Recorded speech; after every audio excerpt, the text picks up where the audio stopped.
जय हिंद। आज हम लोग देखने वाले हैं दहन का चैप्टर 2 और इसमें ऐसी ऐसी लॉजिक चीज़ों के बारे में जानेंगे जो एग्ज़ाम में हमेशा आते हैं। अब देखिए एग्ज़ाम में आने वाली लॉजिक चीज़ इसी से पता चलता है हमको।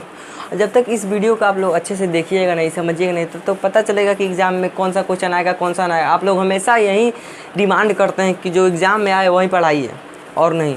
अब देखिए जो एग्ज़ाम में आया वो पढ़ने के लिए तो पूरा समझना पड़ेगा, क्योंकि एक केमिस्ट्री का ऐसा प्रथम चैप्टर है रासायनिक अभिक्रिया एवं समीकरण, उसमें दहन ही बहुत लंबा है और दहन से हमेशा क्वेश्चन पूछता रहता है। जो दहन का ये दूसरा पार्ट है, दहन का पहला पार्ट है उसे हम पहले पढ़ा चुके हैं, जो प्लेलिस्ट में आपको मिल जाएगा। पहले उस वीडियो को समझिए, उसके बाद इस वीडियो पर आते हैं, ठीक है। तो चर्चा करते हैं हम दहन के लिए आवश्यक शर्तें। देखिए आवश्यक शर्तें, मान लीजिए ज्वलनशील पदार्थ की उपस्थिति, यानी जो पदार्थ जल सके, दहन की क्रिया में जो पदार्थ जल सके उसे हम ज्वलनशील पदार्थ कहते हैं, जो नहीं जले उसे अज्वलनशील पदार्थ कहते हैं। यानी जो जल जाता है, जैसे मान लीजिए जलता कौन है, लकड़ी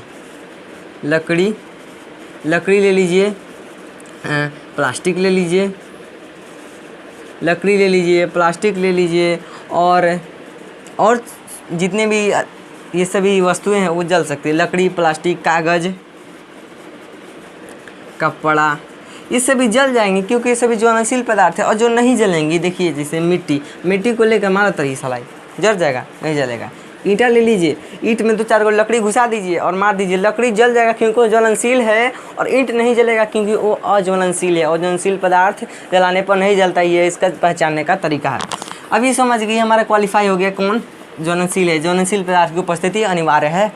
दूसरा है दहन के पोषक पदार्थ की उपस्थिति, यानी पोषक पदार्थ, यानी जैसे आपके पोषक पदार्थ क्या है, भोजन है, वायु है, ऑक्सीजन लेते हैं आपको पोषक पदार्थ। इसीलिए दहन, इसी प्रकार स्वयं दहन का जो पोषक पदार्थ है ना वो ऑक्सीजन होता है। देखिए कैसे होता है, जैसे मान लीजिए कैंडल ले लीजिए, उसे गिलास से ढक दीजिए, 2 मिनट के बाद जलेगा, उसके बाद बुझ जाएगा क्योंकि उसको उतना ऑक्सीजन नहीं मिल पा रहा है, इसके कारण बुझ जाएगा। और जब उसको निकाल देंगे गिलास से बाहर तो भर दे जलने लगेगा क्योंकि उसको ऑक्सीजन की प्राप्ति होने लगेगी। जैसे मान लीजिए आप ही को कोई कमरे में बंद कर दिया जाए तो ऑक्सीजन से आप तड़पने लगेगा क्योंकि आपको ऑक्सीजन नहीं मिलेगा ये बॉडी की क्रिया करने के लिए। इसीलिए ऑक्सीजन का होना दहन में अनिवार्य है। और एक एग्जांपल समझ लिया, अक्सर होटलों में क्या होता है, चूल्हे के जो नीचे है फैन लगा दिया जाता है। क्यों लगा दिया जाता है, क्योंकि जो चीज़ जलता है, जैसे मान लीजिए लकड़ी, कोयला इत्यादि जलता है तो उसको तो इतना ज्वलन ताप मिल जाता है, लेकिन होता क्या है, ज्वलन ताप मिलने के पश्चात उसको उतना ऑक्सीजन नहीं मिल पाता है कि वो अच्छे से ऊष्मा और प्रकाश दे, गर्मी दे, ताकि अच्छे से कोई चीज़ बनाया जाए उस पर तो बन जाए। लेकिन ऐसा होता नहीं है, इसीलिए फ़ैन लगाया जाता है कि अधिक से अधिक ऑक्सीजन जाएगा तो क्या हो जाएगा, अच्छा ऊष्मा देगा, अच्छा उस पर पकवान बनेगा। इसीलिए हम क्या करते हैं, दहन के लिए पोषक पदार्थ को ऑक्सीजन रखते हैं, क्योंकि बिना ऑक्सीजन के कोई चीज़ जल नहीं सकता। ये हमारा समझ में आ गया। अब आ गया तीसरा, ज्वलन ताप की प्राप्ति। देखिए ईजी है, जिस ताप पर कोई पदार्थ जलता है उसे हम ज्वलन ताप कहते हैं। ये अगले लेक्चर में हम बताए हुए हैं, जो आप लोग नहीं देखे हैं, शायद वो देख लीजिएगा, आप लोग को बहुत ही हेल्पफुल रहेगा। देखिए ऐरू गैरू चीज़ नहीं है, एकदम समझने वाला चीज़ है। फुल समझिएगा तो हमेशा दिमाग में एक बार सेट तो कभी नहीं होगा हेट, यानी हमेशा एक बार समझ लिए ना तो कभी लाइफ में भूलने वाला प्रोग्रेस कभी नहीं आएगा। एग्ज़ाम में बैठिएगा ना तो ये याद आएगा, हमेशा याद आएगा, क्योंकि उस तरीके से यहाँ पे बताया ही जा रहा है। देखिए ज्वलन ताप की प्राप्ति, यानी जिस ताप पर कोई पदार्थ जलता है, जैसे मान लीजिए कागज़ ले लीजिए, उसको थोड़ा सा मार दीजिएगा, सलाई जल जाएगा। कागज़ के बाद ले लीजिए आप लोग लकड़ी में क्या थोड़ा और ज़्यादा ज्वलन ताप लगेगा, अच्छे से उसमें ऊष्मा देना पड़ेगा, ज्वलन ताप देना पड़ेगा। उसके बाद ले लीजिए प्लास्टिक को भी इससे ज़्यादा ज्वलन ताप चाहिए। यानी जलने वाला पदार्थ, यानी जिस ताप पर पदार्थ जल जाए, जलना चालू कर दो, उसे ज्वलन क्या कहते हैं, हम ज्वलन ताप कहते हैं। अब दहन में ज्वलन ताप का होना ज़रूरी है, क्योंकि जब तक ज्वलन ताप होगा नहीं तब तक जलेगा नहीं, क्योंकि ज्वलन ताप होगा तभी जलेगा। अब ये 3 शर्तें हमारी क्लियर हो चुकी। अब नहीं जलेगा कौन, ईंट नहीं जलेगा, मिट्टी नहीं जलेगा, बालू नहीं जलेगा, पत्थर नहीं जलेगा। अब नहीं विश्वास हो, अगर आपको ऐसा ट्राई करना है ना तो एक बार कर लीजिएगा, ठीक है। अब चलिए हमारा 3 तो क्लियर हो चुका। अब हम आते हैं जो दहन के क्षेत्र हैं उसके बारे में पढ़ेंगे, वो भी मोमबत्ती के ग्राफिक्स से। तो तब तक के लिए हम क्या करते हैं, इसको साफ़ करते हैं और क्या बनाते हैं हम मोमबत्ती का एक अच्छे से चित्र बनाते हैं आपको समझाने के लिए। तब तक वीडियो पर हमारे साथ रहिए, ठीक है। देखिए अब इसको हम साफ़ कर देते हैं। साफ़ करेंगे आप मोमबत्ती का चित्र बनाएंगे, उसके बाद आपको हम समझाएंगे, ठीक है।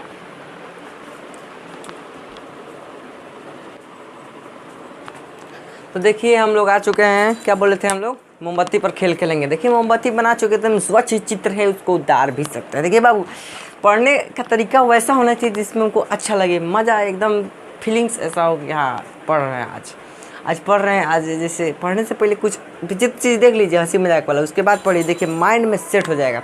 ये हमारा 100% दावा। देखिए मोमबत्ती, इसके बारे में जानते हैं, उससे पहले हम लोग जानने होंगे ये। देखिए एक प्रश्न हमको दिमाग लगाने के खोजना पड़ा कि ज्वाला तथा ऊष्मा क्यों उत्पन्न होते हैं। जब कोई पदार्थ जलता है तो उसमें ज्वाला या ऊष्मा उत्पन्न क्यों होता है। देखिए जब कोई ज्वलनशील पदार्थ जलता है, ठीक है, जलता है, चाहे वो ठोस हो या द्रव, जब जलता है तो उसमें से वाष्प निकलता है, और वहीं वाष्प जलता है, वही वाष्प जो उससे वाष्प निकलता है, जब उसकी ज्वलन ताप यहाँ पे दिया जाता है, जैसे सलाही, मान लीजिए सपोज देती है सलाही का टुकड़ा, इसे जलाया जा रहा है एक लकड़ी के गुट्ठे को, तो क्या वाष्प निकल रहा है और वहीं वाष्प जल रहा है। जैसे कोयले को पहले जलाइएगा तो क्या निकलेगा, वाष्प निकलेगा, क्या निकलेगा है। जैसे कोयले को पहले जलाइएगा तो क्या हो जाएगा, चिंगारी निकलती है, क्योंकि उसमें से पहले ऊष्मा निकलता है। ऊष्मा निकलने के पश्चात जब चिंगारियाँ निकल जाती है, उसके बाद वो धीरे धीरे अपने गर्म होने लगता है, उसके बाद चिंगारी नहीं निकलती है। ठीक है, अब यही हम आपको समझाना था, जो आप लोग समझ गए। अब देखिए इसको साफ करते हैं। देखिए अब आते हैं मोमबत्ती का खेल खेलते हैं। देखिए मोमबत्ती का खेल खेलते हैं। देखिए इसमें दिया हुआ है ज्वाला वह क्षेत्र है, यानी ये लिख लीजिए ज्वाला क्या है, लिखिएगा ज्वाला वह क्षेत्र है, ज्वाला वह क्षेत्र है क्या जी, जहाँ गैसीय पदार्थ जलता है।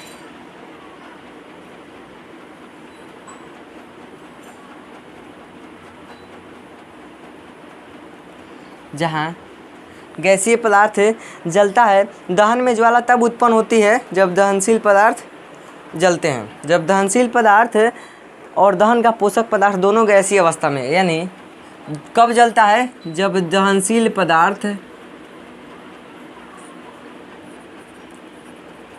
तथा उसके पोषक तत्व दोनों गैसीय अवस्था में हो, गैसीय अवस्था में हो।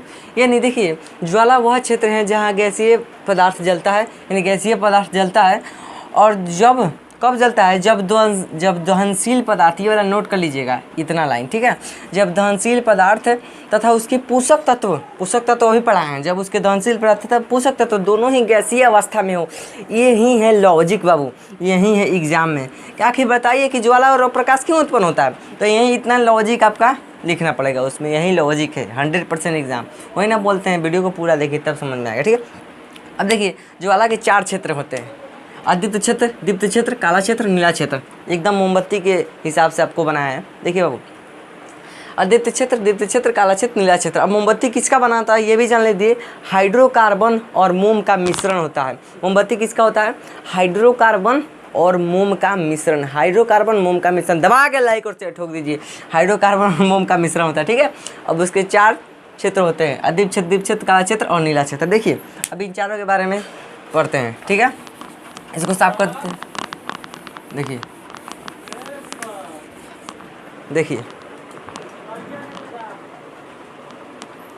हाँ, तो देखिए अब इसमें था, अभी हमारा क्लियर हो चुका, ये सेशन हमारा क्लियर हो चुका। अब देखिए आगे बढ़ते हैं। देखिए अब क्या है हमारा, सबसे पहले आते हैं नीले क्षेत्र के बारे में। तो देखिए नीला क्षेत्र जो होता है एकदम मोमबत्ती का छोर होता है। ये देखिए मोमबत्ती का छोर नीला क्षेत्र। अब यह तीर मार के दर्शाएं कि वाष्प के रूप में रहता है। ये क्या रहता है, वाष्प के रूप में रहता है। दहन की क्रिया, यहाँ पे दहन की क्रिया नहीं होती, एकदम वाष्प के रूप में रहता है। ये नीला क्षेत्र है, वाष्प के रूप में रहता है। अब काला क्षेत्र के बारे में आता है, यह मोम ओ के संपर्क में बिना जले हुए कार्बन, यानी इसका शॉर्ट कर लिखते हैं, यह जो मोमबत्ती के है ना, ऑक्सीजन के संपर्क में रहता है। अब यहाँ पे ये नोट कर लीजिए कि यहाँ पे क्वेश्चन पूछ सकता है कि मोमबत्ती में किस ताप यानी ज्वाला पर ऑक्सीजन संपर्क में रहता है। यानी सबसे पहले आता है हमारा काला क्षेत्र पर ऑक्सीजन के संपर्क में मोमबत्ती आ जाता है, और यहाँ पे क्या रहते हैं, बिना जले हुए कार्बन रहते हैं, काला काला। देखते हैं जब मोमबत्ती जला दीजिए, यहाँ पे हाथ रखिएगा तो क्या जाएगा, यहाँ पे काला काला कार्बन बैठ जाता है। ठीक है, वहीं काला काला कार्बन रहता है किस में, तो काला वाला क्षेत्र में। इतना हमारा समझ में आ गया। अब हमारा है दीप्त क्षेत्र। देखिए दीप्त क्षेत्र का निशान मारा हुआ है, ये मोमबत्ती का अपूर्ण दहन क्षेत्र है, या मोमबत्ती का इसका अपूर्ण दहन होता है। यहाँ पे क्या होता है, अच्छे से जलता नहीं है, मोमबत्ती अच्छे से जलता नहीं है क्योंकि यहाँ पे ऑक्सीजन की अनुपस्थिति होती है। एक बात तो जान लीजिए, जहाँ पे ऑक्सीजन नहीं रहेगा वहाँ पे कोई पदार्थ नहीं जल सकता। अब क्यों नहीं जलता, क्योंकि वहाँ पर ऑक्सीजन की अनुपस्थिति रहती है। और यहाँ पे क्या, यहाँ पे कार्बन रहते हैं और जले कार्बन रहते हैं, जो ऊपर आते हैं ना अदीप्त क्षेत्र में, तो वहीं चमकते हैं और ज्वाला देते हैं, और ऊपर आते हैं हाथ रखते हैं तो क्या होता है, आके यहाँ पे जम जाता है ना, यहीं पे वहीं रहता है। जो कार्बन है अर्ध जले कार्बन, अर्ध जले यानी आधा जला हुआ कार्बन रहता है, जो ऊपर आता है दीप्त वाले क्षेत्र में तो जलने लगता है। देखिए इतना समझ लीजिए, ये मोम का अपूर्ण दहन क्षेत्र है, जहाँ क्योंकि वहाँ पे ऑक्सीजन नहीं पहुँचता और यहाँ पे अर्ध जले कार्बन रहते हैं। ठीक है, अभी ये हमारा खत्म हो गया। अब देखिए यहाँ पे अब बच गया अदीप्त क्षेत्र। देखिए ये ज्वाला वाला क्षेत्र है, ये क्या है, मोमबत्ती का ज्वाला वाला क्षेत्र। मोमबत्ती का ज्वाला वाला क्षेत्र है, जहाँ मोमबत्ती अच्छी तरीके से जलता है और चिंगारियाँ उत्पन्न करता है, प्रकाश के रूप में ऊर्जा मुक्त करता है। ये वाला क्षेत्र ऊपर ऐसे लगाइएगा, हाथ मारेगा, सट दे जरिए जाएगा हाथ, और देखिए ऊपर कुछ देर तक रखिएगा तो यहाँ पे पसीना आ जाएगा और थोड़ा क्या आ जाएगा, कार्बन की मात्रा जम जाएगी, क्योंकि ये वाला क्षेत्र है ना, यहाँ पे कार्बन रहता है, अर्धजला कार्बन रहता है। और जब यही क्षेत्र आगे बढ़ता है तो ये कार्बन चमकने लगता है प्रकाश के रूप में, यहाँ पे ऑक्सीजन की मात्रा ज़्यादा होती है, इसीलिए अच्छी तरह से जलता है और यहाँ पे ऊष्मा देता है, हमें क्या देता है, ऊष्मा और गर्मी प्रदान करता है। ठीक है, यही था हमारा मोमबत्ती का खेल, यही था हमारा मोमबत्ती का खेल। अब देखिए इसके बारे में भी इसका फुल डिटेल बता चुके हैं। अब इसके और कुछ